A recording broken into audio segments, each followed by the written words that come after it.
देख रहे हैं आप लोग ऊपर पास पेपर कुछ मिल रहा है सही आ रहा है सर। नहीं कोई पास पेपर क्यों नहीं। कहाँ से आ रहा है? पेज नंबर 1 पर ही आपके पास कुछ सेट मौजूद है। Set of natural number, set of whole number, set of integers, set of positive prime numbers, set of odd numbers, set of even numbers. ये आपके पास कुछ नंबर्स के सेट मौजूद है। अभी क्या है सेट लिखे गए ना, इनमें से आपको सेट लिख के देगा जो भी सेट, तो आपने लिखना होगा कि ये कौन से नंबर्स का सेट है। ठीक है, अब जैसे ये सेट है तो ये कौन से नंबर्स का सेट है? Natural number. क्या पहचान है इसकी? ये नंबर 1 से शुरू होते हैं और हमेशा कंटिन्यू रहते हैं। अब ये कौन से नंबर का सेट है? अब ये होल नंबर। होल नंबर की पहचान क्या होती है? 0 से शुरू होते हैं और हमेशा कंटिन्यू रहते हैं। न्याज नहीं कर। हाँ कर रहा हूँ, मैंने पिछली बार ही बनाई। आपके घर जा रहा हूँ। ये कौन से नंबर्स के सेट है? ये है पॉजिटिव प्राइम नंबर्स का सेट। अगर हम सिर्फ प्राइम नंबर्स कहते हैं तो प्राइम नंबर्स किसे कहते हैं? ऐसे नंबर्स जो अपने अलावा और किसी टेबल में वो नंबर जो सिर्फ अपने टेबल में है वो प्राइम नंबर्स कहलाते हैं। तो अगर मैं 11 की बात करूँ तो 11 के बाद कौन सा प्राइम नंबर आएगा? 13 के बाद 15, 3 11 में आता है, 5 में भी आता है। 17 के बाद 19 के बाद 21, 3 में आता है, 7 में आता है। ये सारे कौन से नंबर हैं? प्राइम नंबर हैं। Yes sir. चुप हो जाओ। ये कौन से नंबर्स हैं? और नंबर। ये ऑड नंबर्स हैं। ऑड नंबर्स कौन से नंबर्स होते हैं? नंबर्स कौन से पहचान क्या होती है? वो नंबर जो 2 से डिवाइड ना हो सके या वो नंबर जो 2 के टेबल में ना आते हो वो कौन से नंबर्स कहलाते हैं? और नंबर। ऐसे नंबर जो 2 के टेबल में ना आते हो या 2 से डिवाइड ना हो सके वो ऑड नंबर्स कहलाते हैं। आपको वो सेट पूरा इस तरीके से आसान नहीं बना के देगा। वो हो सकते हैं बीच में से कोई 4-5 नंबर लिख दे और आपसे पूछेगा कि वो कौन से नंबर्स का सेट है। ठीक है, तो यहाँ तो कहानी आपको काफ़ी आसान लग रही है, लेकिन वहाँ पे कहानी को थोड़ा सा घुमा देता है। जैसे इन दोनों नंबर्स में ज़्यादा फर्क नहीं है, इन दोनों नंबर में ज़्यादा फर्क नहीं है। 3, 5, 7 दोनों में सेम है। अगर आपको वो स्टार्ट से शुरू नहीं कर रहा, वो 3 से शुरू कर रहा है, दोनों को 3 से शुरू कर रहा है। अगर स्टार्ट से शुरू करे तो स्टार्ट से पता चल जाता है कि अगर 2 से स्टार्ट हो रहा है तो वो प्राइम नंबर्स है। जो ऑड नंबर जब 2 से स्टार्ट है तो किससे स्टार्ट होते हैं? 1 से। तो 2, 3, 5, 7। लेकिन अगर वो 2 से स्टार्ट ना करे, दोनों को 3 से स्टार्ट करे, 3, 5, 7, 3, 5, 7, तो आप देखेंगे अगर 11 आ रहा है 7 के बाद तो 11 ऑड नंबर भी है और प्राइम नंबर भी है। लेकिन फिर ये सेट कौन सा बनेगा? अगर 3, 5, 7, 11 लिखा हुआ है तो ऑड बनेगा प्राइम बनेगा? प्राइम। क्योंकि ऑड में क्या होगा? 7 के बाद 9 आएगा। 11 ऑड में भी आएगा लेकिन 7 के बाद 9 के बाद 11 आएगा। अगर 9 के बाद 11 आ रहा है तो वो ऑड नंबर है, अगर 9 इंक्लूड हो रहा है। अगर 9 इंक्लूडेड नहीं है तो फिर वो कौन सा नंबर है? Prime number. 3, 5, 7, 9, 11। यस इस सर। तरीके से आप या तो स्टार्ट से पहचान रख ले, वो आपको हो सकता है आगे ना लिख के तो दोनों को 7 तक लिख के दे। तो जब वो 7 तक लिखेगा तो फिर 3, 5, 7 तो सेम है, फिर आपको स्टार्ट के नंबर से पहचानना पड़ेगा। अगर वो स्टार्ट का नंबर या मतलब दोनों में से कोई एक नंबर वो गायब कर देगा, क्योंकि अगर वो दोनों नंबर लिखे थे तो पहचानना आसान हो जाएगा। तो मुश्किल करने के लिए क्या करेंगे? दोनों में से एक नंबर गायब कर देंगे।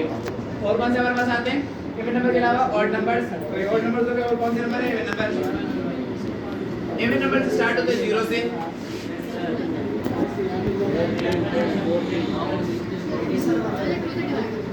वो नंबर जो 2 से डिवाइड हो सके कौन से नंबर्स कहलाते हैं? Even number. देर कर दी, मेहरबान आते आते हैं।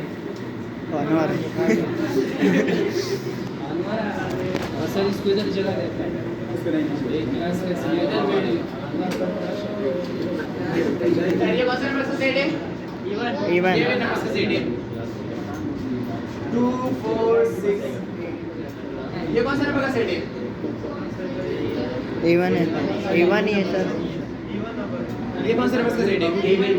ये इवन नंबर नहीं है, पॉजिटिव इवन नंबर। ये ऑड नंबर ऑड नंबर भी नहीं है, और एक नंबर सेट है। अगर ये इवन नंबर होते तो किससे स्टार्ट होते? 0 से। अगर मैं 0 से स्टार्ट नहीं कर रहा, अभी आगे से शुरू कर रहा हूँ तो मैं पीछे डॉट डॉट डॉट लगाऊंगा। डॉट डॉट इस चीज को रिप्रेजेंट करेगा कि इसके पीछे भी नंबर है। ठीक है, फॉर एग्जांपल अगर मैं आपसे कहता हूँ, अभी आपने बताया था, ठीक है, ये कौन से नंबर का सेट है? नेचुरल नेचुरल क्या और नेचुरल ये कौन से नंबर का सेट है? नेचुरल तकरीबन भी आप लोग मेरे हिसाब से यहाँ 40 दाने बैठे हुए हैं, 35 से 40 दाने बैठे हुए हैं, सबके सब नारायण के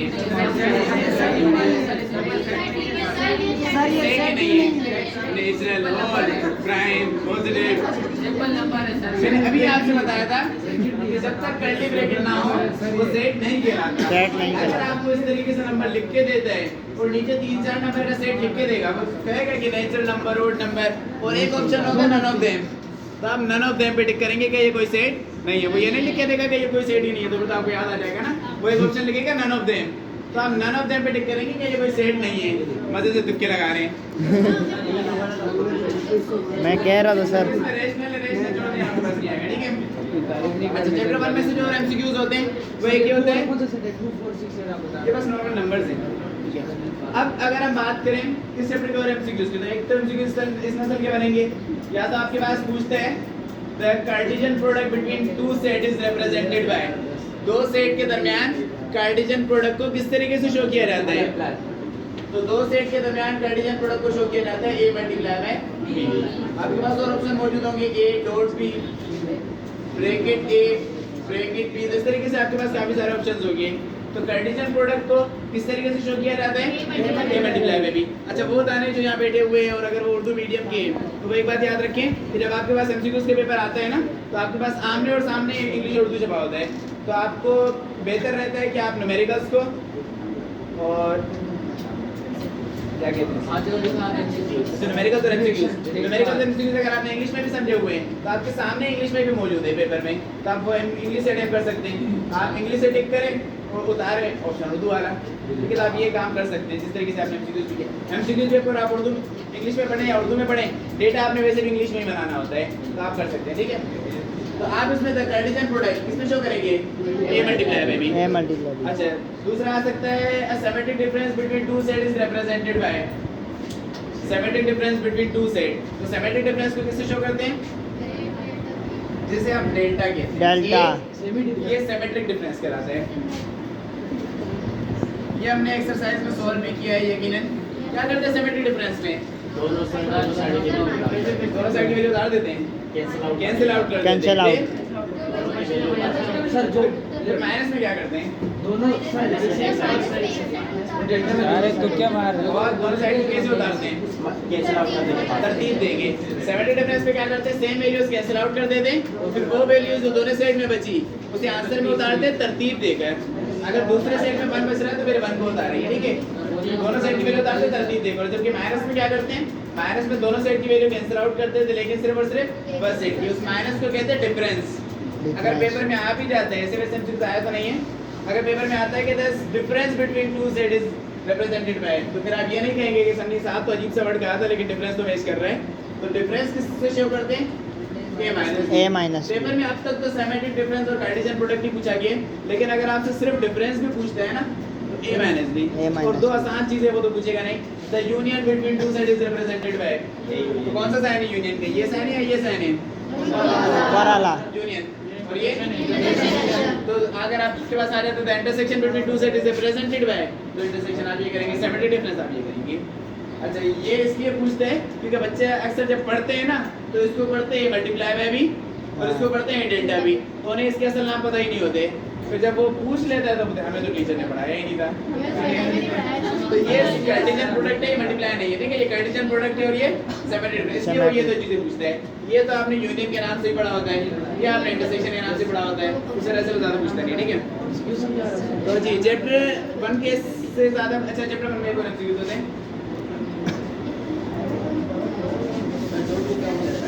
एक एमसीक्यू जिसके आपके पास पूरी एक्सरसाइज है चैप्टर 1 में, ठीक है। ये एमसीक्यूज थे क्योंकि एक्सरसाइज नहीं है, नहीं इसके नोट को सॉल्व भी करते हैं, मल्टीप्लाई भी सॉल्व करते हैं जी। वो एमसीक्यूज होता है a set which is close respect to multiply, division, addition, subtraction. बताऊंगा अभी, वो फाइवर में बताऊंगा। अभी बात सुनिए बेटा, इसकी एक एक्सरसाइज है कंप्लीट 1.4 जिसमें से एमसीक्यूज भी बनते हैं, ठीक है।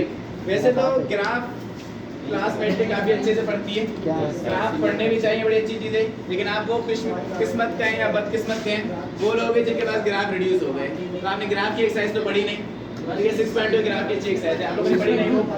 लेकिन 1.4 आपके रिड्यूस सिलेबस में भी इंक्लूडेड है।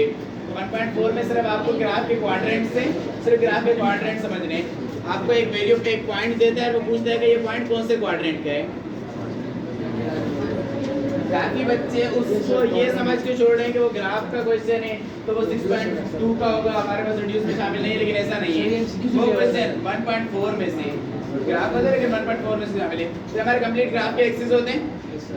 ये कौन से एक्सिस कहलाते हैं? एक्स, ये नेगेटिव एक्स, नेगेटिव वाई, ये इसका पॉइंट ऑफ ओरिजिन कहलाता है। ये चारों एक्सिस का घर है, ठीक है। जब भी एक्सिस शुरू होंगे इस लाइन से शुरू, इस पॉइंट ऑफ ओरिजिन से शुरू होते हैं, ठीक है। अब इसमें ये कहलाता है फर्स्ट क्वाड्रेंट, ये कहलाता है सेकंड क्वाड्रेंट, ये हमारा third quadrant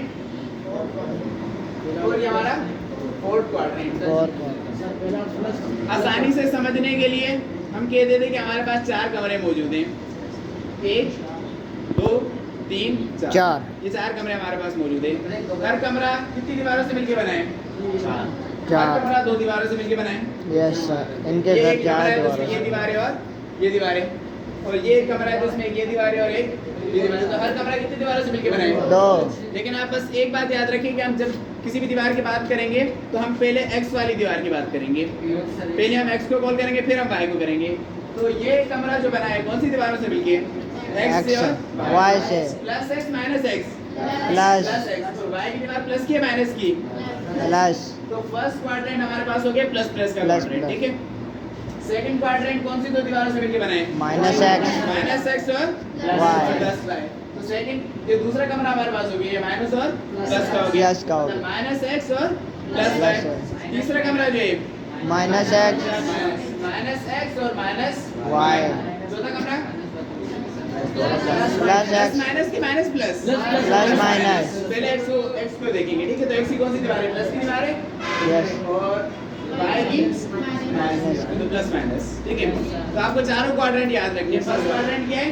plus plus, second quadrant minus, third quadrant plus, minus, fourth quadrant plus minus. तो अगर मैं आपसे को वैल्यू देता हूँ 2 माइनस 3 और आपसे पूछता हूँ कि ये कौन से क्वाड्रेंट की वैल्यू है? तो ये फोर्थ क्वाड्रेंट की वैल्यू है। -3 माइनस है थर्ड, ये थर्ड क्वाड्रेंट की वैल्यू है। लेकिन अगर आपके पास वैल्यू रूट में आ जाती है, हाँ? अब ये कौन सा क्वाड्रेंट की वैल्यू है? ये बेटर की है। अब ये थर्ड की, हमें वैल्यूज को देखना नहीं है, वैल्यू फ्रैक्शन में है कि रूट में। अच्छा, हम सिर्फ कहते हैं कि हम साइन देखेंगे। ये बेटर लेकिन की अगर है। दोनों वैल्यू के साथ कोई साइन ही ना दिए थे, प्लस प्लस, साइन नहीं तो मतलब कौन सा साइन है? Plus plus. साइन है। तो प्लस का साइन कौन से क्वाड्रेंट में होगा? क्लियर है? Yes sir. चैप्टर 2 की तरफ मूव करते हैं। चैप्टर 2 में प्रॉपर्टीज ऑफ स्क्वायर रूट होती हैं। अच्छा, चैप्टर 2 के लिए आप सबसे पहले तो लॉज ऑफ एक्सपोनेंट को समझ लें।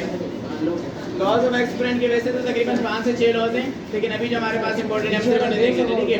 वैसे तो हमारे पास 6 लॉज ऑफ एक्सपोनेंट हैं, लेकिन अगर हम बेसिस की बात करें तो आपको ये याद रखना है कि जब भी सेम बेसिस आपस में मल्टीप्लाई होती है तो उनकी पावर्स क्या होती हैं? मल्टीप्लाई।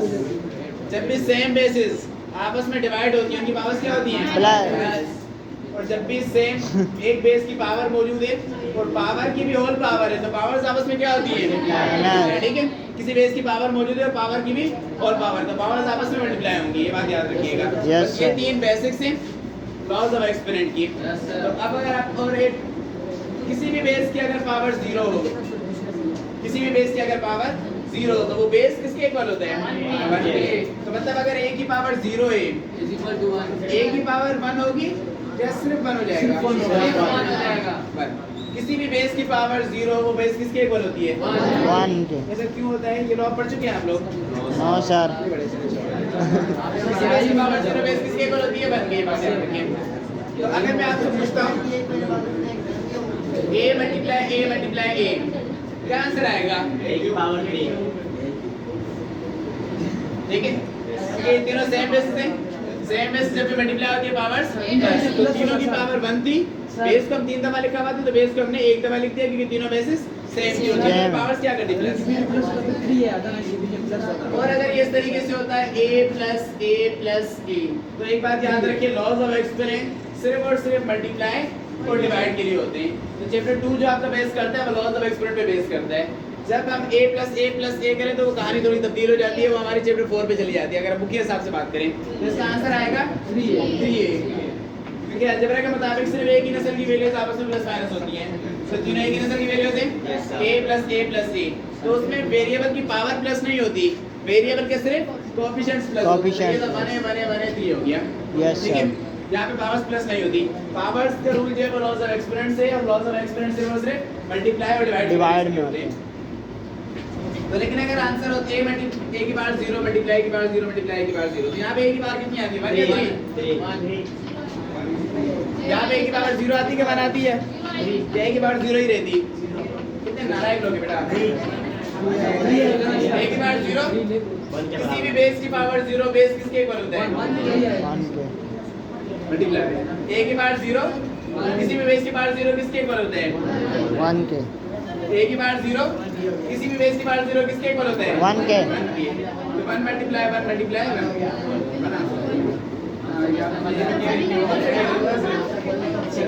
ठीक है, तो किसी भी बेस की पावर 0 तो बेस 1 के इक्वल होती है, तो तीनों की पावर 0 होती है तो तीनों 1 के इक्वल हो गए, तीनों को आपस में मल्टीप्लाई करते तो 1 ही आंसर आया।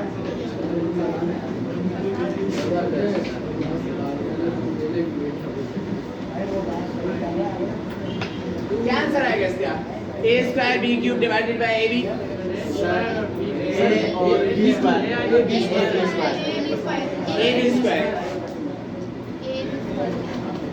a की पावर 2 थी, सेम बेसिस थी, सेम बेस डिवाइड होकर पावर माइनस b का पावर 2 में से 1 माइनस होकर पावर होना चाहिए, 3 में से 1 माइनस होकर पावर बची, क्योंकि सेम बेस से आपस में डिवाइड होकर पावर माइनस।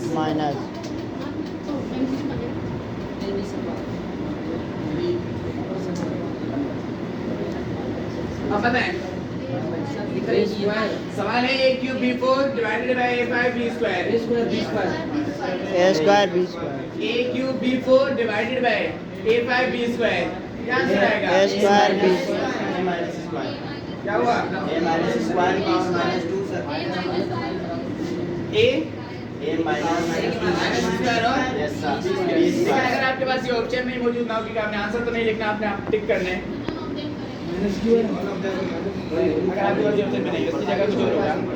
देखिए ऐसा आपके पास ऑप्शन है मौजूद नहीं होगा, आपके पास लिखा होगा b स्क्वायर डिवाइड बाय किसी भी बेस की पावर अगर माइनस में हो तो वो माइनस वो बेस जो अगर न्यूमरेटर में लिखा हो तो उसे कहाँ लिखा जाता है? डिनोमिनेटर में। और अगर बेस डिनोमिनेटर में लिखा हुआ है उसकी पावर माइनस में तो उसे कहाँ लिखा जाता है? डिनोमिनेटर। अभी हमारे पास a की पावर -2 आ रही थी ना, तो मतलब न्यूमरेटर में -2 आ रहा है, तो हम कहाँ लिखेंगे उसे? डिनोमिनेटर में। तो हम किस पे टिक करेंगे? b square divided by a square. Denominator में आगे डिवाइड। सर जो और डिनोमिनेटर लेकिन अगर दोनों की पावर -2 होती फिर तो हम ऐसे ही लिख सकते थे, यस। ऐसे लिख सकते हैं। फिर जब दोनों की पावर माइनस में तो तो बचेगा ही नहीं अगर दोनों को नीचे ले जाएं। 1 और a minus a square b square दोनों की पावर माइनस में 1 over a square b square, हम दोनों को नीचे ले आएंगे तो ऊपर क्या बचेगा? 1 आवर। तो 1 over a square b square. Sir एक बार 2 जो ने डिनोमिनेटर में लिख दिया सर। हाँ, क्योंकि पावर 2 तो इसको डिनोमिनेटर में लिख दिया, माइनस के या माइनस में दिया। जब डिनोमिनेटर में लिखते तो प्लस हो गई ना, न्यूमरेटर में तो माइनस में थी, डिनोमिनेटर में किया तो प्लस की हो जाएगी। प्लस भी। अच्छा, इसके अलावा अगर आपके पास वैल्यू मौजूद है a माइनस b, सवाल में आपको सिंपल लिख के दी है a माइनस b। 1 और a माइनस क्या पूछा जाएगा? ये क्या हुआ? ज्यादा हो गया सर। अगर आपके पास सवाल लिखा हुआ है सिर्फ a माइनस b और पूछा गया है कि इसका एडिटिव इनवर्स क्या होगा, यस सर। एडिटिव इनवर्स में क्या करेंगे आप? 1 लगा रहे नहीं बेटा, कसम से ऐसा नहीं करेंगे। ऐसा मल्टीप्लिकेशन इनवर्स नहीं करेंगे। एडिटिव इनवर्स में हम वैल्यूज के साइन चेंज कर देंगे। प्लस का a माइनस का माइनस का a, ये माइनस का b है, प्लस का भी। ऐसा हम कब करेंगे जब हमसे क्या पूछे? Additive inverse. लेकिन अगर इसी वैल्यू का पूछते हैं मल्टीप्लिकेटिव इनवर्स तो 1 over a minus b, multiplication में ये मल्टीप्लिकेटिव इनवर्स है। मल्टीप्लिकेटिव इनवर्स में हम क्या करते हैं? फ्रैक्शन को पलट देते हैं, जो वैल्यू ऊपर हो वो वैल्यू नीचे आ जाती है और जो वैल्यू नीचे है वो वैल्यू ऊपर आ जाती है। तो ये वैल्यू सिर्फ a माइनस बी है, तो इसके नीचे क्या है? 1 ऊपर आ गया और a माइनस बी नीचे। ऐसा किया हमने मल्टीप्लिकेटिव इनवर्स में। एडिटिव इनवर्स में हम क्या करते हैं? सिर्फ साइन चेंज। Sign change. ठीक है, तो एडिटिव इनवर्स भी समझ आ गया आपको, मल्टीप्लिकेटिव इनवर्स भी समझ आ गया। लेकिन अगर मल्टीप्लिकेटिव इनवर्स के नीचे 2 लिखा हुआ है फिर क्या करेंगे? फ्रैक्शन को पलट देते हैं। अगर मल्टीप्लिकेटिव इनवर्स पूछा गया a minus b divided by 2 फिर क्या करेंगे?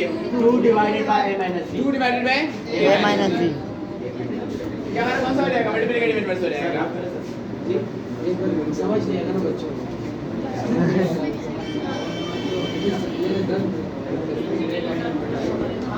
वैल्यू आपके पास लिखी हुई है a माइनस b स्क्वायर, ये आपके पास क्वेश्चन में लिखा हुआ है और पूछा गया है कि इसका स्क्वायर रूट क्या होगा? रख दो। a माइनस b स्क्वायर है और पूछा गया है कि इस वैल्यू का स्क्वायर रूट क्या होगा, तो क्या आंसर आएगा? 1 और 2। A minus b. A minus b. a minus b square value मौजूद है और इसका स्क्वायर रूट पूछा गया है। a minus b। A minus b. a minus b या a square minus b square. उसमें स्क्वायर रूट पूछा गया है। कितने नालायक लोग हैं बेटा। a square minus b square. पूछा गया है। भाई नहीं इसको क्या कर रहे हो? तो स्क्वायर रूट लगा दे। स्क्वायर रूट पूछा गया है ना, स्क्वायर रूट कैंसिल हो जाएगा। मैंने आपसे कहा है कि स्क्वायर रूट दोनों एक साथ नहीं रह सकते, क्यों? क्योंकि दोनों एक दूसरे के लिए सास बहू है। जहाँ स्क्वायर और रूट आ जाए तो कैंसिल हो जाता है, और जहाँ रूट और स्क्वायर आ जाए तो कैंसिल हो जाता है, दोनों एक साथ नहीं रह सकते ये। तो स्क्वायर से रूट कैंसिल, क्या बचेगा? a minus b। कब से बता रहा हूँ? क्लियर है? मैंने आपको पहले बता दिया। मैंने कल ही बता दिया सर। हो गया एडिटिव इनवर्स हो गया। कैसा क्या हुआ?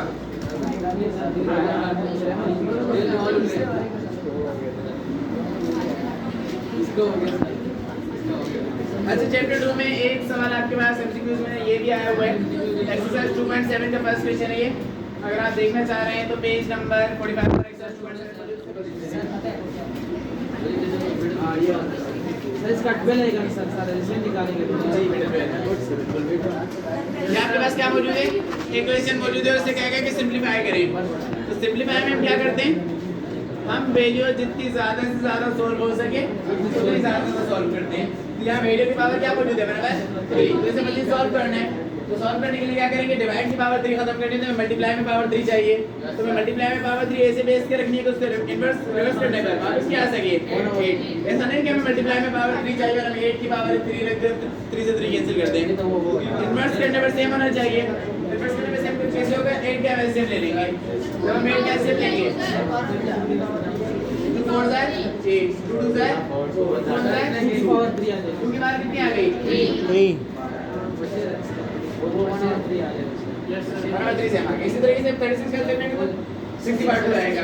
और 2 से बेस लेंगे तो 6 2 से चेंज आएगा, लेकिन कहानी आगे आपके पास 60 बनेगी। ठीक है, यहाँ बनेगी 60/2 और बार बराबर 2 डिवाइड करते मल्टीप्लाई करते हैं 2 मल्टीप्लाई डिवाइड करो मल्टीप्लाई करो कैंसिल 6 2 6 आंसर है।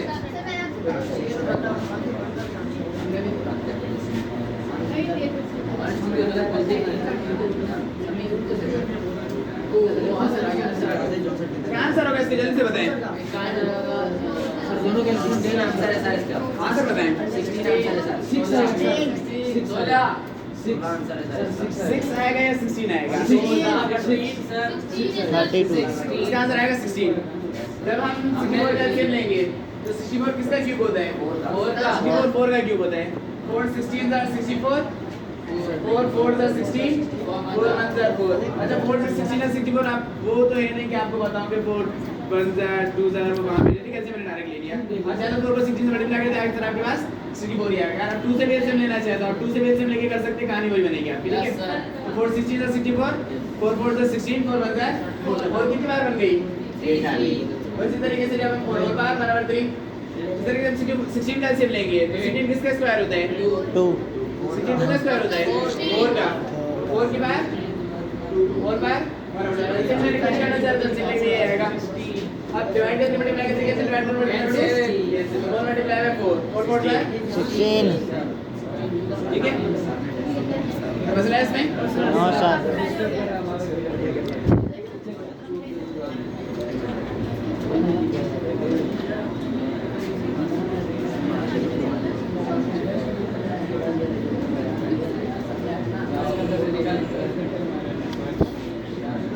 इसे सिंप्लीफाई करें तो क्या आंसर आएगा इसका?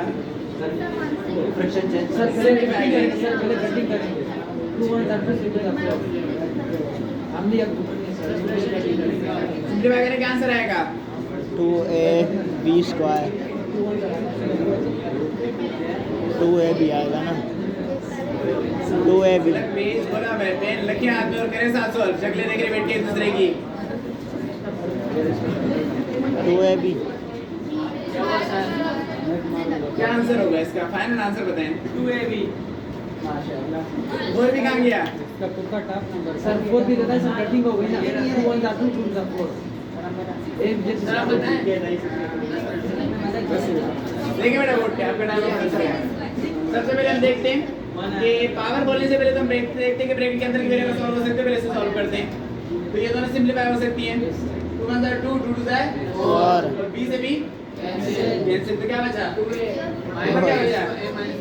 ऊपर क्या बचा? ए ए नीचे क्या बचा? 2 2b yes sir sorry b से b कैंसिल हो गया। इसमें क्या बचा? 2 पावर क्या थी? -2। और मैंने आपको बताया किसी बेस की पावर अगर माइनस में हो तो उस बेस को चेंज करते हैं, लेकिन अगर होल पावर ही माइनस में हो तो पूरा फ्रैक्शन चेंज कर देते हैं। जैसे अगर सिर्फ a की पावर -2 होती तो मैं a को नीचे ले आते, ऊपर क्या बचता? 1। b की इस 2 की पावर माइनस होती तो इस 2 को ऊपर ले आते, लेकिन जब पूरे फ्रैक्शन की पावर माइनस में हो तो क्या करते हैं? पूरा फ्रैक्शन ही पलट देते हैं। तो क्या बनेगा ये? 2 है 2 पावर a पावर 2 तो 2 की power 2 4 divided by answer sir एक ही वैल्यू सर अगर एक वैल्यू माइनस में कैसे कर देंगे? एक वैल्यू माइनस अगर एक वैल्यू माइनस में तो एक वैल्यू नीचे लिखते हैं, तो नीचे वाली वैल्यू ऊपर नहीं आएगी। जब किसी एक अगर एक बेस न्यूमरेटर में और उसकी पावर माइनस में, ऐसा नहीं करेंगे कि बेस न्यूमरेटर में जा रहे हैं तो लास्ट बार के डिनोमिनेटर को ऊपर भेज दे, ऐसा नहीं होगा, फिर वो बेस नीचे चला जाएगा। लेकिन अगर होल पावर माइनस में तो दोनों का तब्दील कर अभी देंगे। मेथड कर लो सर ये वाली अभी तो क्या था ये? जैसे ये 2a power -2 divide by b, तो इसमें जब a नीचे जाएगा तो वो ना साथ 2 को लेके जाएगा और ना ही b को ऊपर भेजेगा, बस सिर्फ उसकी अपनी गलती है तो सिर्फ वो ही नीचे जाएगा, सिर्फ उसकी पावर माइनस में ना, तो नीचे जाके पावर माइनस मिलेगी, अपनी गलती के साथ सबको नहीं मिलेगी। जब लेकिन होल पावर माइनस में हो तब प्रोग्रेशन बढ़ जाता है। क्लियर है? तो इस तरीके से आपके पास कुछ वैल्यूज आती है सिंपलीफाई करने के लिए। तो ये सिंपलीफिकेशन भी चैप्टर 2 से रिलेटेड थी। मल्टीप्लिकेटिव मिनट्स हो गए, सिंपलीफिकेशन हो गई। अच्छा एक कहानी और है इसमें।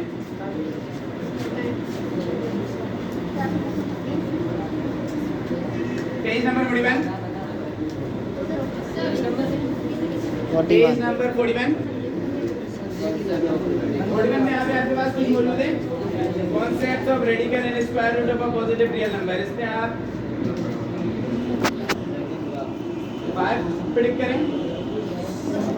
नहीं जो नीचे कॉन्सेप्ट्स दिए गए हैं आपको, क्वेश्चन नंबर 5 नहीं बेटा, तो नीचे जहाँ पे एक्सरसाइज खत्म हो रही है उसके बाद हेडिंग मौजूद है, हेडिंग के बाद नीचे कुछ positive properties of square root बनी हुई है। ठीक है, positive properties of square root बनी हुई है आपके पास। तो प्रॉपर्टीज ऑफ स्क्वायर रूट में आप किस प्रेडिक्ट करें? 5 पर और 6 पर, जिसके मुताबिक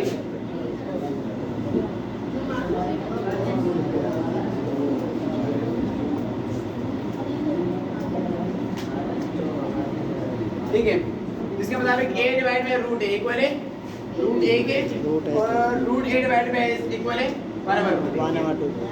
ये तो प्रॉपर्टीज आपने याद रखनी है। अगर आपसे पूछते हैं कि a divide by root a किसके इक्वल है, तो आप किस पे टिक करेंगे? रूट a की। और root a divide by a किसके इक्वल है? 1/√a। ये दोनों लगे, ठीक है। अच्छा ऐसा होता क्यों है? जल्दी जल्दी में समझा रहा हूँ, अगर आपको समझ आ रहा है तो ठीक है, वरना आप सिर्फ याद रखिए, ठीक है। a divided by root a, root हटेगा तो पावर 1/2 सेम बेस से डिवाइड हो रही है, पावर क्या हो जाएगी? माइनस से डिवाइड होकर उनकी पावर माइनस होती है, तो a की पावर क्या हो जाएगी? 1 माइनस 1/2। तो ये दोनों फ्रैक्शन की वैल्यूज हैं, ये दोनों आपस में माइनस हो सकती हैं? नहीं हो सकती जब तक दोनों के डिनोमिनेटर सेम ना हो। लेकिन हमें इन्हें फिर भी माइनस करना है, लीड लोगे हम, तो माइनस करने के लिए हम क्या करेंगे? दोनों के डिनोमिनेटर को सेम करेंगे। आप ये बात याद रखेंगे, तो फ्रैक्शन आपस में प्लस हो सकते हैं ना माइनस हो सकते हैं जब तक दोनों के डिनोमिनेटर सेम ना हो। अगर हमें फिर अब डिनोमिनेटर सेम नहीं तो प्लस माइनस नहीं हो सकते, हमें फिर भी प्लस माइनस करना है नहीं, तो हमें पहले दोनों के डिनोमिनेटर को सेम करना पड़ेगा। दोनों के डिनोमिनेटर को सेम करने के लिए हम दोनों डिनोमिनेटर का एलसीएम लेते हैं। तो इसके नीचे क्या मौजूद है? और इसके नीचे 1/2 का एलसीएम लेंगे, क्या आंसर आएगा? 2। तो अब दोनों जो डिनोमिनेटर का आंसर आए तो पूरे दोनों के डिनोमिनेटर को मतलब जो एलसीएम का आंसर है, सॉरी जो एलसीएम का आंसर है डिनोमिनेटर को उसमें कन्वर्ट करना होता है। एलसीएम का आंसर क्या आया 2, तो हमें इसे भी 2 बनाना है और इसे भी 2 बनाना है। तो ये 1 डिवाइडेड बाय 1 है ना, 2 बनाने के लिए किससे मल्टीप्लाई करेंगे 2 से नीचे 2 मल्टीप्लाई किया तो ऊपर भी 2 मल्टीप्लाई किया। ऐसा क्यों किया? वैसे डिनोमिनेटर सेम हो जाए, नीचे तो इसलिए मल्टीप्लाई किया डिनोमिनेटर सेम हो जाए, ऊपर क्यों मल्टीप्लाई किया? आपको ये बात समझ में बड़ा तो मुझे बताइए। क्योंकि सेम रखने के लिए हम जो भी स्टेप करते हैं मैथ में अपनी तरफ से अपनी मर्जी से हम जब अपनी बादशाही में जब काम करते हैं ना मैथ में, तो ऐसा करना होता है कि रिवर्स करने में सेम हो जाए। हमने अपनी मर्जी से नीचे 2 ऐड कर दिया क्योंकि हमें डिनोमिनेटर को सेम करना था, तो हमने नीचे 2 ऐड किया तो हमें ऊपर 2 ऐड करना पड़ेगा ताकि हम रिवर्स करना चाहे तो डिवाइड करो मल्टीप्लाई करो, ठीक है। तो ये -1/2 है, ये पहले से 2 से चढ़ने की जरूरत नहीं है। तो नेक्स्ट स्टेप में 1 2 और इसके डिवाइड में क्या मौजूद है क्या हो जाएगा ये 2 तो डिनोमिनेटर सेम होगा ना, डिनोमिनेटर को एक दफा लिख दिया तो 1 मल्टीप्लाई बाय 2 2 -1 2 में से 1 माइनस होंगे तो 1 एक की पावर क्या बची तो बराबर 2 किसकी पावर होती है रूट की। क्या आंसर आएगा √2। आंसर क्या है हमारे पास 8 डिवाइड बाय √a किसके इक्वल होता है √a के। और अगर √a डिवाइड बाय a की बात करें तो जब आप ये भी सॉल्व करेंगे ना तो ये सॉल्व पूरा इसी तरीके से होगा, बस ये आ रहा होगा -1/2। जब -1/2 आप पलटेंगे तो 1/-1/2 हो जाएगा।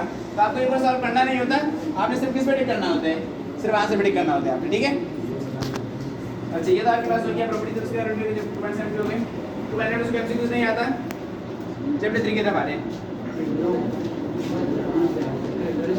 चैप्टर 3 में 2 एक्सरसाइज है जिसके में आपके पास एमसीक्यूज आते हैं, एक्सरसाइज 3.1 और एक्सरसाइज 3.2। 3.1 तो एक्सरसाइज एमसीक्यूज की है, 3.1 में 2 कहानी है। एक ए की वैल्यू आपको दी गई है ऑर्डिनरी फॉर्म में, ऑर्डिनरी फॉर्म से आपने लिखनी है साइंटिफिक नोटेशन में, और दूसरा पार्ट है उसका कि वैल्यू आपको दी गई है साइंटिफिक नोटेशन में, और साइंटिफिक नोटेशन से आपने किस में लिखनी है ऑर्डिनरी फॉर्म में। आपको कोई एक कहानी समझ आ जाती है तो दूसरी कहानी आपको बना लेंगे, ठीक है। हम पहले ये देख रहे हैं कि ऑर्डिनरी फॉर्म से वैल्यू को साइंटिफिक नोटेशन में कैसे लिखा जाता है। तो अगर हमारे पास वैल्यू ऑर्डिनरी फॉर्म में मौजूद है, आम हालत जैसे वैल्यूज को लिखते हैं, वैल्यू हमारे पास मौजूद है 2 3 5 8 0 0 0 0, ठीक है। 2 3 5 8 और हमारे पास 0 मौजूद है काफी सारे तरीके। अब ये वैल्यू हमारे पास मौजूद है ऑर्डिनरी फॉर्म में, क्या इसमें आपको कोई पॉइंट दिख रहा है? ये पॉइंट कहां पर होगा लास्ट में, पॉइंट आपके पास लास्ट में मौजूद है। जब हम इसे लिखेंगे साइंटिफिक नोटेशन में तो इस लास्ट पॉइंट वैल्यू से हम इसे मूव करके कहां तक लाएंगे फर्स्ट पॉइंट तक, मतलब फर्स्ट वैल्यू तक। तो ये पॉइंट है, अब ये जितने कदम चलेगा आप वो कदम गिनते रहें। ये पॉइंट अपने फर्स्ट वैल्यू तक आने तक कितने कदम चल रहे हैं 1 2 3 4 5 6 7, ठीक है। तो 7 कदम चल के आए यहाँ तक, कहाँ तक पहुँच गया 7। बढ़िया। अब पॉइंट के बाद जिंदा नंबर्स को हम सिर्फ लिखेंगे, जिंदा नंबर से बना वो नंबर जो 0 से बड़े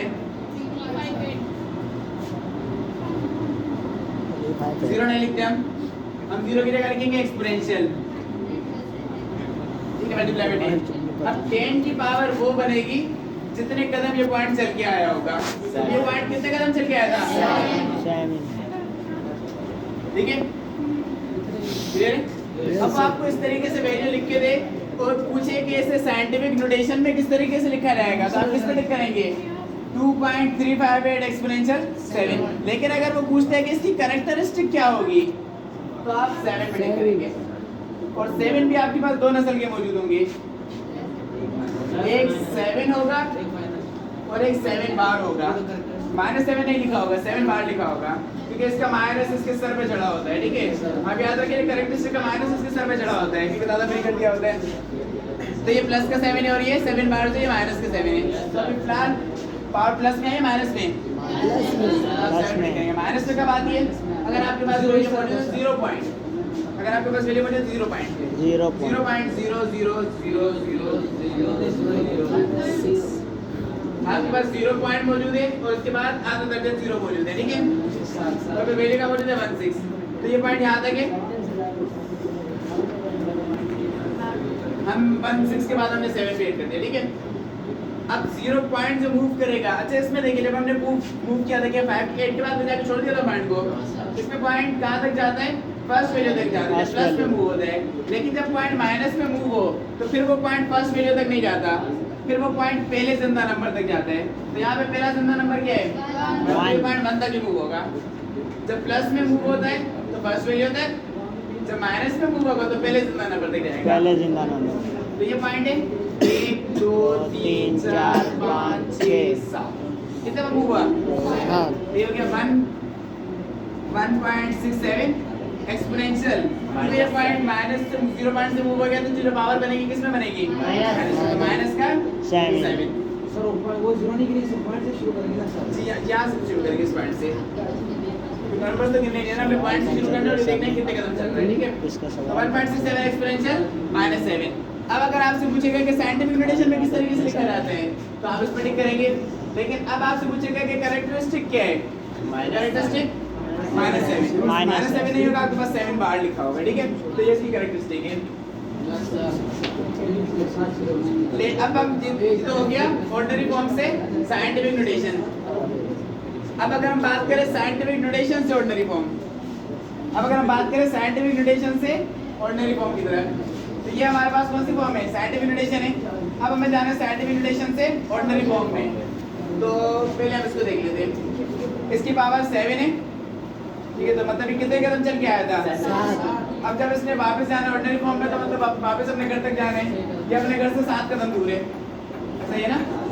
और ये कदम इसने इस तरफ चलने या फिर इस तरफ चलने, क्योंकि ये प्लस से आया था तो इस तरफ से तो आया नहीं होगा, यहाँ से जो आता है वो तो माइनस में आता है, तो ये इस तरफ से आया था। तो जब वापस अपने घर में जाएगा तो भी उसी तरफ जाएगा। 7 कदम चलने इसने, तो ये पॉइंट यहाँ मौजूद है। 1 2 3 कदम चलने तक तो उसके पत्थर मौजूद थे, मतलब उसके पास वैल्यूज मौजूद थी। आगे कितनी वैल्यूज नहीं है? 4 कदम इसने और चलना है तो 4 वैल्यूज नहीं है, तो हम कौन सी वैल्यूज ड्रॉप करके आते हैं? 0। हम ये करते हैं जब ऑर्डिनरी फॉर्म से साइंटिफिक नोटेशन में लिखना होता है तो वैल्यूज लिख देते, बाकी क्या नहीं लिखते? 0 नहीं लिखते। मतलब इसकी जो 4 रेंज है वो क्या होंगे? कहाँ लिख रहे थे हम? ये नहीं सर। ठीक है, हमने साइंटिफिक से ऑर्डिनरी फॉर्म में भी कर लिया और ऑर्डिनरी फॉर्म से साइंटिफिक नोटेशन में भी कर ली, और हमने कैरेक्टरिस्टिक भी देख लिया। या तो आपको पूरा पूछेगा कि ऑर्डिनरी फॉर्म में या साइंटिफिक फॉर्म में किस तरीके से लिखते हैं, या तो सिर्फ कैरेक्टरिस्टिक पूछेगा। कैरेक्टरिस्टिक पूछेगा तो आपने ये बताना कि पॉइंट कितनी दफा मूव होगा, और लिखने का कहते हैं तो फिर आपने बताया कि इस तरीके से लिखा जाता है। दूसरा हमारे पास आता है एक्सरसाइज 3.2। एक्सरसाइज 3.2 में या तो हमसे कहते हैं कि एक्सपोनेंशियल फॉर्म में किस तरीके से लिखा जाएगा, या फिर पूछेगा कि लॉगरिथमिक फॉर्म में किस तरीके से लिखा जाएगा। एक्सरसाइज 3.2 तो वेरिएबल अगर हमारे पास पहले मौजूद है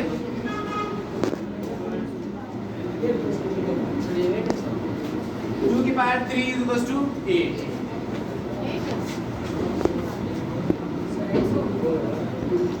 ये वैल्यू हमारे पास मौजूद है 2 पावर 3 इक्वल्स टू 8। ये वैल्यू हमारे पास मौजूद है एक्सपोनेंशियल फॉर्म में, ठीक है? वैल्यू कौन सी फॉर्म में मौजूद है?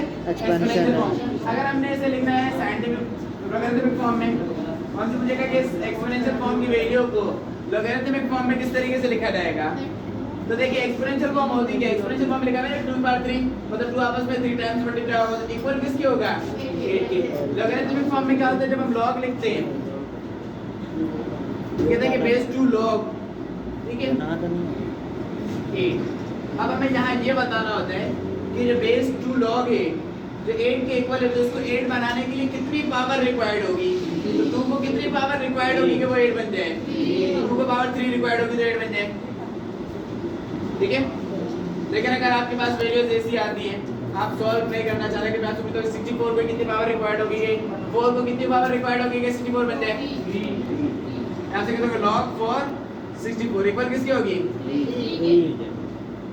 log 3 27 इक्वल किसकी होगा? ये भी 3 के, क्योंकि 3 3 27। तो इस वैल्यू को एक्सपोनेंशियल फॉर्म में किस तरीके से लिखेंगे? पावर 3 हमने किस में लिख लिया? ये तो हमारे पास वो वैल्यूज है जो हमारे पास छोटी छोटी सी वैल्यूज जिनको हम आसानी से सिंपलीफाई कर सक रहे हैं, लेकिन वैल्यूज अक्सर अपॉन में भी आती हैं, फ्रैक्शन में तो अपॉन में आती है, उसके अलावा रूट में भी आ जाती हैं। तो आप एक आसान तरीका याद रखिए उसको सॉल्व करने का। ये वैल्यू है ना,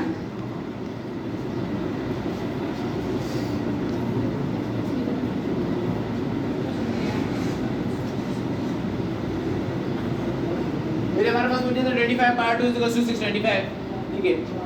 अब ये वैल्यू हमारे पास मौजूद है लॉगरिथमिक फॉर्म में, किसमें लिखना है? एक्सपोनेंशियल फॉर्म में, सॉरी एक्सपोनेंशियल फॉर्म में मौजूद है, किसमें लिखना है? लॉगरिथमिक फॉर्म में। तो लॉग के बाद आप लिखने का तरीका यूँ याद रखें, जो यहाँ बेस है वो भी लॉग की बेस बनेगी, ठीक है? Yes, sir. क्योंकि जब ये इस 2 की बेस चली गई किसके पास? लॉग लॉग के पास, इसका घर उजड़ गया, यस तो ये इक्वल की दूसरी साइड पे अपना घर बसाएगा। तो ये 2 जब यहाँ आएगा तो किसको लात पड़ेगी? 625 को। तो 625 को जब लात पड़ेगी तो 625 यहाँ आ जाएगा। यहाँ क्या आ गया? 2 और यहाँ क्या आ जाएगा? 625 ठीक है। तो अब आपको सोचने की जरूरत नहीं पड़ेगी कि किसकी बेस क्या होनी चाहिए, तो किस पावर की इक्वल होगी, ठीक है? जो भी आपके पास वैल्यू हो। इसे अगर हम लिखें लॉगरिथमिक फॉर्म में तो किस तरीके से लिखेंगे? log 3 81 जो यहाँ बेस थी वो यहाँ बेस बन गई, पावर का घर उजड़ गया, इक्वल की साइड पे आ गई। तो ये जब पावर इक्वल की साइड पे आ गई तो दो साथ रह नहीं सकते, इसको लात पड़ गई यहाँ से, तो 81 को लात पड़ी 81 यहाँ। सही है? अलग कर बसा, ठीक है? तो ये आपके पास किस तरीके से हो गया? एक्सपोनेंशियल फॉर्म से आपने किसमें कन्वर्ट कर लिया? लॉगरिथमिक फॉर्म में। क्या हुआ? वेट के तक गए। लॉगरिथमिक फॉर्म से किसमें कन्वर्ट कर लिया हमने? एक्सपोनेंशियल फॉर्म में, और एक्सपोनेंशियल से लॉगरिथमिक में भी कर लिया, ठीक है? अच्छा, इसके बाद जो एक्सरसाइज 3.6 है उसमें तो आपके पास क्वेश्चन बनता नहीं है। अब चैप्टर 4 की बात करें तो चैप्टर 4 में अच्छा चैप्टर 4 में एमसीक्यूज बनते हैं ना, वो ज़्यादातर एक्सरसाइज से भी बनते हैं। एक्सरसाइज 4.7, तो उसके लिए तो आपको क्या करना पड़ेगा? फॉर्मूलाज याद रखने पड़ेंगे। एक्सरसाइज 4.7 बोलें या आप डायरेक्ट फॉर्मूलाज कह रहे हैं? फॉर्मूलाज आपके पास मौजूद होंगे पेज नंबर 84 से लेके 86 तक। 84 पे आपके पास कुछ फॉर्मूलाज मौजूद हैं, और ये फॉर्मूलाज की कहानी चल रही है पेज नंबर 86 तक। तो आपके पास वैल्यू पूछ लेते हैं, मतलब पूरा क्वेश्चन सॉल्व करने जैसे एमसीक्यूज होता है इसका। एमसीक्यूज आपके पास तरीके से आएगा कि 4ab की वैल्यू क्या होगी अगर a + b = 4k और a - b = 5k, ठीक है? What will be the value of 4ab when a + b = 4, a - b = 5? तो ये पूरे क्वेश्चन जैसा ही सॉल्व होगा। हम सबसे पहले देखेंगे कि ये तीनों वैल्यू कौन से फॉर्मूलाज में आ रही हैं। तो आप 84 से 86 तक देखिए, तो फॉर्मूला मौजूद है आपके पास 4ab = a + b whole square minus a - b whole square. तो पहले तो आपको ये देखना पड़ेगा कि कौन सा फॉर्मूला इस कंडीशन को मैच कर रहा है। तो ये फॉर्मूला इस कंडीशन को मैच कर रहा है, तो 4ab इक्वल हो जाएगा a + b की जगह 5 का स्क्वायर माइनस a - b की जगह यहाँ 4 आएगा, तो ये ये लिखा था देखिए, लिखा था स्क्वायर b, 4 का स्क्वायर 16 माइनस 5 का स्क्वायर 25। 16 में से 25 माइनस होंगे? नहीं होंगे।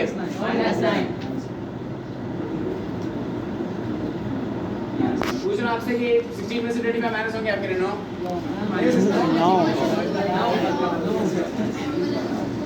तो इस तरीके से आपके पास सिर्फ 4ab ने आपसे कोई भी वैल्यू पूछ सकते हैं जो इसमें मौजूद है। 2 time of a square plus b square और कुछ वैल्यू पूछी गई है। 8ab time of a square plus b square तो वैल्यू एमसीक्यूज में नहीं आएगी क्योंकि वो काफी लेंथी क्वेश्चन है, वो आपके पास क्वेश्चन में ही आएगा।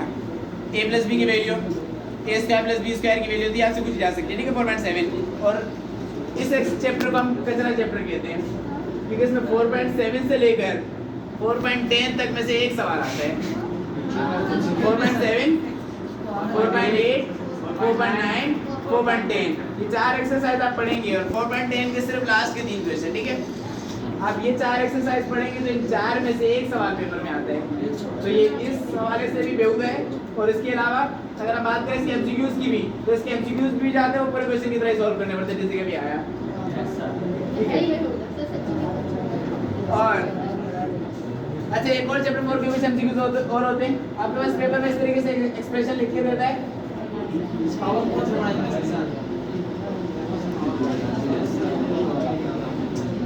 क्या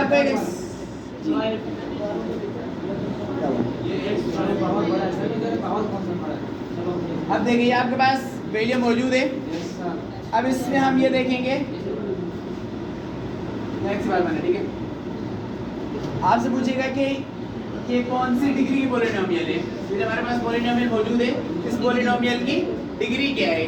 तो डिग्री आप कैसे देखेंगे कि जो वेरिएबल्स आपके पास मौजूद हैं आप उनकी पावर्स को ऐड कर लेंगे। तो x की पावर टू क्या हो जाएगी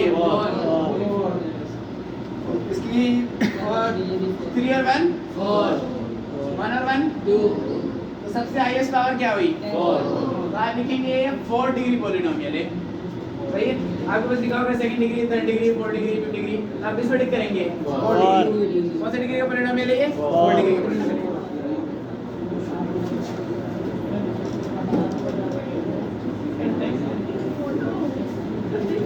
ये कौन सी डिग्री का पॉलिनोमियल है 1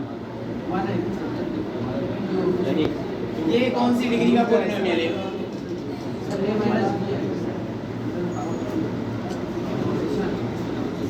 बेटा कोई नहीं बता सकते इतने दोनों में से ये कौन सी डिग्री का पॉलिनोमियल है। अच्छा क्या ये सॉल्व हो सकता है क्या इसकी पावर 6 से रूट कैंसिल हो सकता है रूट कैंसिल लेके सॉल्व तो हो सकता है ना हो सकते हैं। कैसे सॉल्व होगा रूट लेगा तो पावर क्या आएगी 1/3। तो 6 की ये हो जाएगी 1/3 क्योंकि रूट का इंडेक्स क्या है रूट का इंडेक्स 3 मौजूद है। अगर रूट का कोई इंडेक्स नहीं होता तो पावर 1/2 आती लेकिन यहाँ पे रूट का इंडेक्स 3 मौजूद है तो पावर 1/3। तो 3 1 3 3 2 a माइनस b की पावर कितनी बची 2। तो कौन सी डिग्री का पॉलिनोमियल हुआ है सेकंड डिग्री का पॉलिनोमियल हो गया ना ये नहीं हुआ सेकंड डिग्री पॉलिनोमियल। तो आपको वैल्यू दिख के लिए अगर वो वैल्यू सॉल्व हो सकती है तो फिर आप सॉल्व करेंगे फिर आप देखेंगे कि वो कौन सी डिग्री का पॉलिनोमियल है।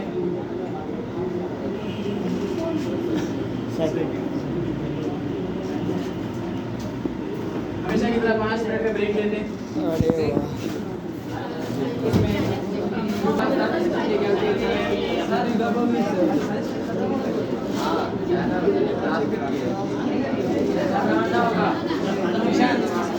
देखेंगे ठीक है।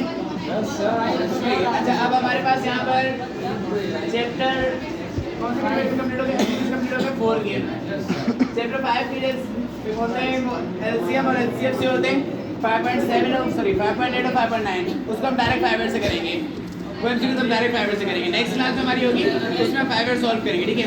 आजा बेटा उसका हम डायरेक्ट अब हम आ जाते हैं चैप्टर 6 पर 5 पे डायरेक्ट 5 से करेंगे। अच्छा चैप्टर 6 में आपके पास एमसीक्यूज बनते हैं पूरी एक्सरसाइज सॉल्व करनी होती है उसमें भी 6.4 6.3 इन दो एक्सरसाइज में से आपके पास क्या बनेंगे एमसीक्यूज बनेंगे 6.3 और 6.4 में से।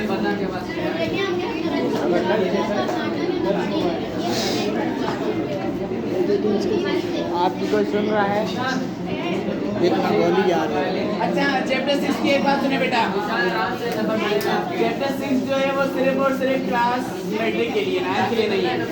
हम चैप्टर 6 को भी छोड़ के डायरेक्ट मूव होते हैं चैप्टर 7 पर। ये 7 जो है वो 9 और 10 दोनों के लिए सही। तो हम चैप्टर 7 पे आते हैं। मैट्रिसेस कहते हैं किसे बेटा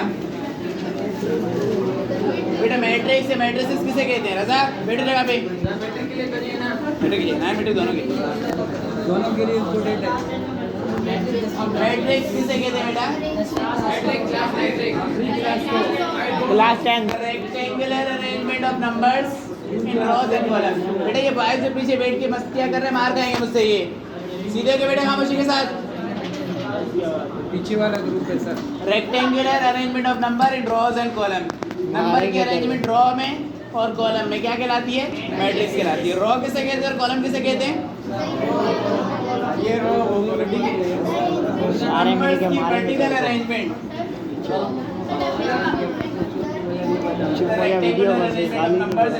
सारी गाली दे रहे हैं।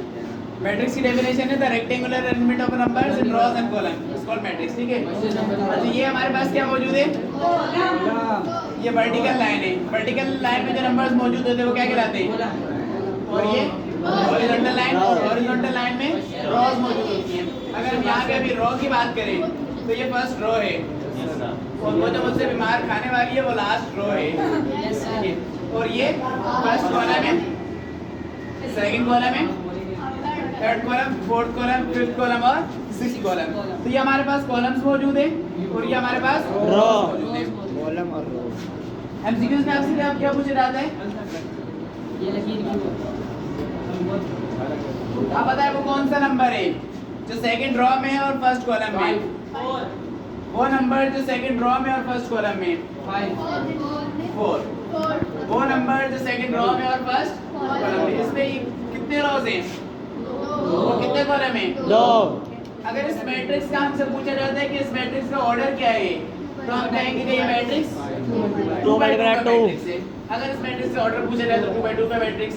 और अगर हम पूछते हैं कि इस मैट्रिक्स को कहते हैं, अगर इस मैट्रिक्स की काइंड पूछी जाती है तो ऐसा मैट्रिक्स जिसके रो और कॉलम इक्वल हो, एक ऐसा मैट्रिक्स जिसके रो और कॉलम इक्वल हो, हम कहते हैं स्क्वायर मैट्रिक्स। स्क्वायर। तो अगर आपके पास पूछा जाता है कि कौन सा मैट्रिक्स है, नीचे इस तरीके से आप नाम लिखे होते हैं, आप किस पे टिक करेंगे? Square matrix.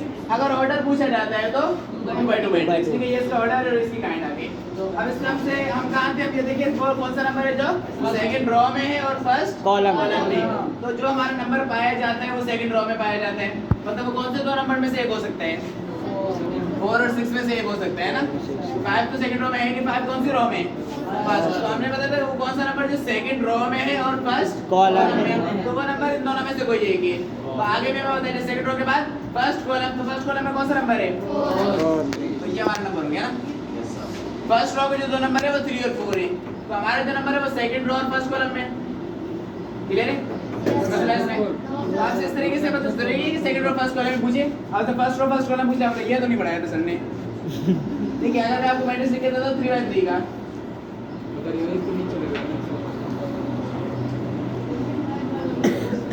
ये 3 by 3 का मैट्रिक्स है। और मैं सिर्फ आपसे पूछता हूं कि वो कौन सा नंबर है जो सेकंड रो में है और थर्ड कॉलम में?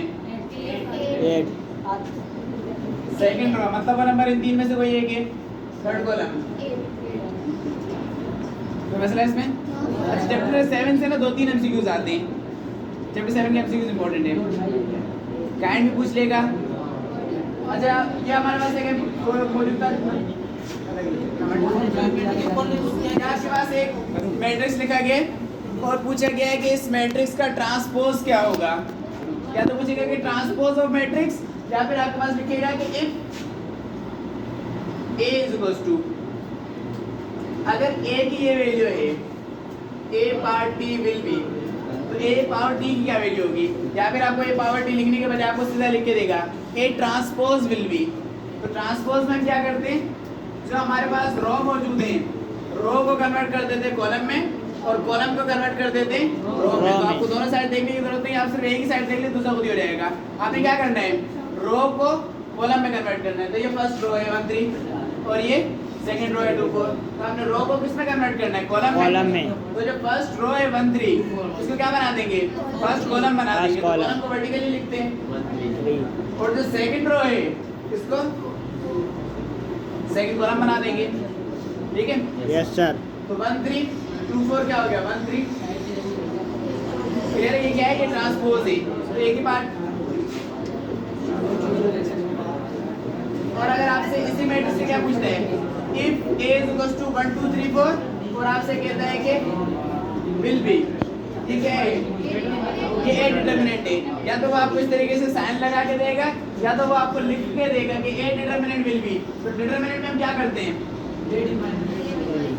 AD minus BC। हम क्रॉस मल्टीप्लिकेशन करते हैं, बीच में माइनस का साइन लगाते हैं, आसान रूप में कहें तो क्रॉस मल्टीप्लिकेशन कहेंगे, बीच में किसका साइन लगाएंगे? माइनस का। तो इसका डिटरमिनेंट क्या होगा? 1 मल्टीप्लाई होगा 4 से, माइनस 2 मल्टीप्लाई होगा 3 से। तो 1 4 है 4, माइनस 2 3 है 6, माइनस 2। डिटरमिनेंट क्या हो गया? ऑप्शन में से किस पे टिक करेंगे? माइनस 2 पर। ट्रांसपोज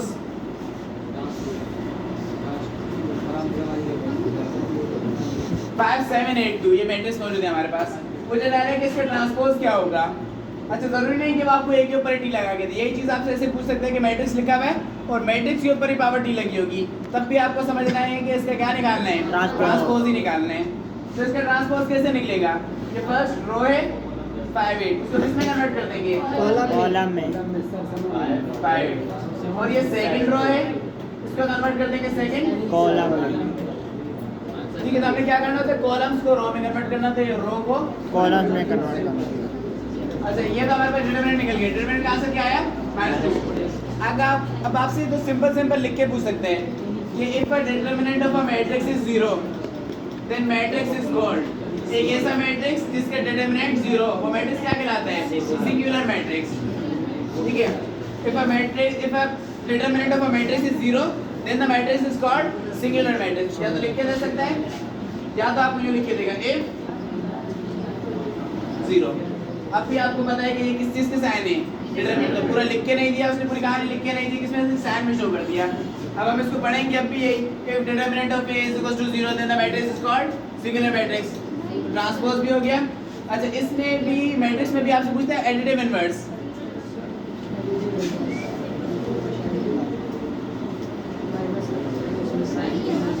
टू माइनस 5 7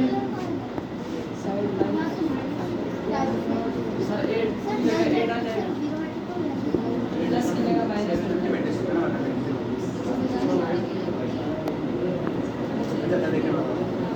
अब देखिए बेटा, ये आपके पास मैट्रिक्स मौजूद है 2 माइनस 5 7 माइनस 8। अगर पूछता है कि इसका एडिटिव इनवर्स क्या होगा, क्या पूछता है इसका एडिटिव इनवर्स क्या होगा, तो एडिटिव इनवर्स के हम साइन चेंज कर देते हैं। पूरे मैट्रिक्स से क्या कर देंगे? Sign change. तो इसके एडिटिव इनवर्स का जो मैट्रिक्स बनेगा वो क्या बनेगा? -2 5 -7 8। सही है, क्या कर दिए? प्लस के दो ने माइनस कर दिया, माइनस के दो ने प्लस कर दिया। मल्टीप्लिकेटिव इनवर्स आपसे नहीं पूछेगा यहाँ पे, क्योंकि इसकी मल्टीप्लिकेटिव इनवर्स का पूरा फॉर्मूला होता है 8 joint of 8 divided by determinant of 8। क्या आपने सॉल्व किया होगा यकीनन कौन से सवाल में? a multiply by inverse is equals to i, most important सवाल है। ठीक है, अच्छा, और इसके अलावा ये मैट्रिक्स आपको लिख के देगा 1 ये मैट्रिक्स कहलाता है आइडेंटिटी मैट्रिक्स। अब उसकी मर्जी है वो कंप्लीट लिख के दे या सिर्फ आई शो करे। सिर्फ आई शो करे तो आप आई पे टिक करेंगे, और अगर नाम लिखे हैं पूरे पूरे तो आप आइडेंटिटी मैट्रिक्स पे टिक करेंगे। ठीक है, तो ये मैट्रिक्स क्या कहलाता है? Identity matrix. और एक ऐसे मैट्रिक्स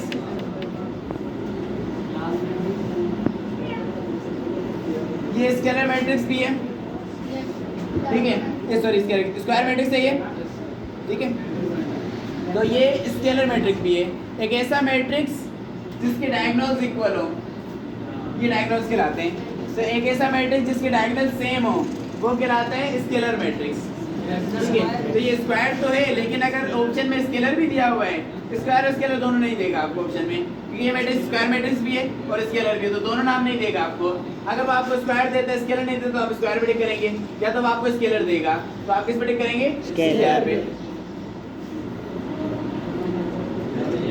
अब आपको स्क्वायर और स्केलर दोनों दे सकते हैं ऑप्शन में। अब आप किस पे टिक करेंगे? अब आप स्क्वायर पे, क्योंकि स्क्वायर में स्केलर मैट्रिक्स नहीं है, क्या इसके डायगोनल सेम है? ठीक है, तो इस तरीके से इस पे आप किस पे टिक करेंगे? स्क्वायर पे, स्केलर पे? स्क्वायर से 2 2 3 4 स्क्वायर। क्या ये स्केलर मैट्रिक्स है? इसके डायगोनल सेम नहीं है। ठीक है, तो स्केलर मैट्रिक्स नहीं है स्क्वायर। डायगोनल सेम होगा तो स्केलर मैट्रिक्स स्केलर मैट्रिक्स हो गया, स्क्वायर मैट्रिक्स हो गया, सिंगुलर मैट्रिक्स हो गया। अच्छा, अगर आप इस तरीके से लिख के देते हैं if determinant of A is not equal to 0, equal लिखा हुआ है लेकिन मूड बदल दिया फिर काट दिया, तो ये साइन कहलाता है नॉट इक्वल का। ठीक है, ये इक्वल का साइन है और ये नॉट इक्वल। तो एक ऐसा मैट्रिक्स जिसका आंसर 0 नहीं आता, मतलब 0 के अलावा कुछ भी आता है, प्लस में माइनस में, तो वो मैट्रिक्स कहलाता है नॉन सिंगुलर।